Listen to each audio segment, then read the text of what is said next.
Afternoon, Mr. Sim. I'm here to interview you about how housing was like in the past. Okay. Um, so what type of housing do you live back then? I have been staying in HDB flats all my life.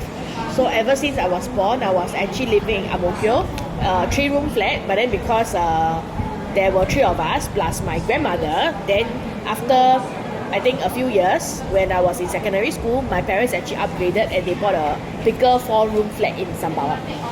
So now I'm still also living in HDB, but the current house I am living in now is my own house. So I actually bought the house with my husband. Was there a shortage of houses like back then when you first? If you are referring to my current build-to-order flat, there wasn't really any shortage. So I could get my flat relatively quite fast with my queue number. So I actually balloted for a few projects. Then I got it like the second time. So it wasn't like a long wait, or it wasn't a very difficult. It wasn't a difficult time to get a house. Were like amenities near your house in the past? Like, could you easily go to a shop? Oh yeah. Ang Mo Kio area, yes, because I just have a provision shop and a row of shop houses underneath my block. Then my current one also is quite accessible because I do have a clinic, I do have a supermarket, I have a coffee shop all underneath my block or within my vicinity. If I want to travel a bit further, I could actually go to Sheng Siong. So actually a lot of facilities are around and it's quite convenient for me.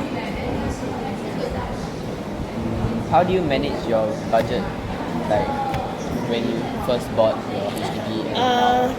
Actually, HDB housing, I just use my CPF to pay for my housing. So I combine with my husband's pay. Then 2 of us with the CPF contributions, we pay out our monthly like mortgage. So everything was just used by CPF funds, and I didn't use any cash to pay for my BTO flat. Do you think like the cleanliness near your houses has changed from the past to now? I think if I compare to when I was younger, when I was living in Ang Mo Kio, until now, my current BTO flat, I think it wasn't actually very dirty back then also, like in the 1990s. So, but significantly has improved in terms of waste management. So like I have more recycling bins around compared to my older estate. There weren't recycling bins in the past. Then there are also more waste management services. So I do see like a centralized rubbish chute in my block of flats, and it actually keeps the estate a little bit cleaner. And then you always have the trucks to come in to clear the rubbish like every day. So I think generally it's quite clean and pollution free, and I don't even smell the rubbish sometimes, which I think is good. Yeah.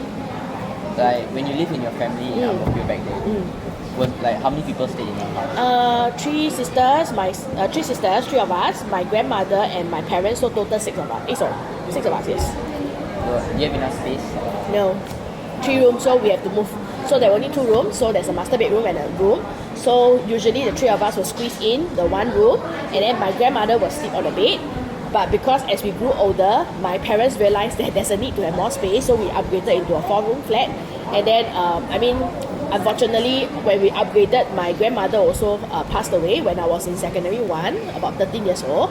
So we have actually more space in our current Sembawang flat, whereby there are 3 rooms. So I have 2 rooms extra. I actually share a room with my younger sister, then my elder sister gets her own room. But I think in terms of living space and the kitchen area is definitely bigger than Ang Mo Kio flat.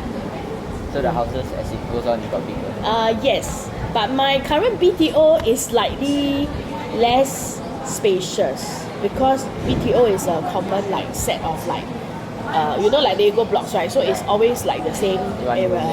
Yeah. So the configuration is also about the same. Yeah. What was your connection with your neighbors when you live with your families and like now? I still keep in touch with my old neighbors. My parents still keep in touch with their old neighbors in Ang Mo Kio. Currently myself, right, the neighbors that I have opposite me and beside me, they are actually all very nice.